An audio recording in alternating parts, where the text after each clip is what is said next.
Le marché de l'immobilier de bureau entre dans une zone de forte turbulence.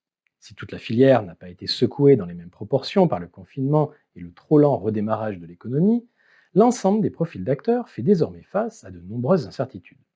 Hausse des impayés et de la vacance, pression sur les loyers et les rendements, ou encore réduction des lancements de programmes. Compte tenu du choc sur l'économie française et mondiale, les indicateurs de marché vont inévitablement se dégrader en 2020.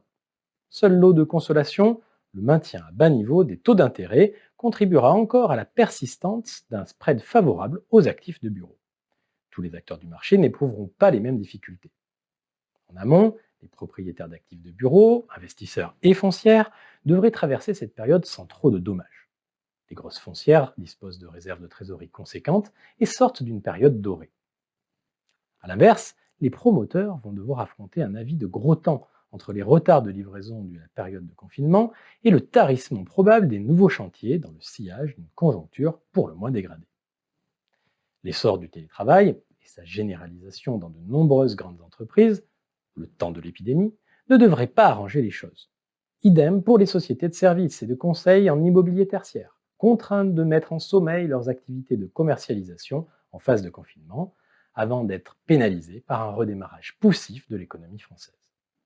Quant aux gestionnaires d'espaces de coworking, ils font partie des acteurs les plus fragilisés à court terme. En phase de confinement, ils ont dû faire face à une vague de résiliation d'abonnements comprise entre 10 et 15% de la clientèle. Et le redémarrage risque de prendre là aussi du temps entre des entreprises soucieuses de réduire leurs coûts à tous les étages et la baisse des missions de freelance qui forment le gros de la clientèle de nombreux petits espaces de coworking. La révision des stratégies de croissance va nécessairement s'imposer aux acteurs qui devront arbitrer entre les axes prioritaires et ceux pouvant être différés. Pour autant, certaines tendances longues vont perdurer et la crise va conduire à des évolutions de la demande et des usages des bureaux selon l'étude Xerfi Precepta. Le mouvement vers la qualité, initié par les investisseurs et promoteurs, va se poursuivre, promouvant l'excellence environnementale des actifs neufs ou restructurés. Le modèle économique du coworking et ses variantes, après une phase difficile, pourraient sortir gagnants de la crise. Comme en 2008-2009, face à la très forte incertitude sur l'avenir, les PME et TPE chercheront à prendre des locaux sans s'engager sur des baux traditionnels. Le coup d'accélérateur du télétravail devrait également accélérer ce mouvement vers les espaces de coworking, vers les offres de bureaux clés en main sans engagement ou encore vers les solutions de flex office.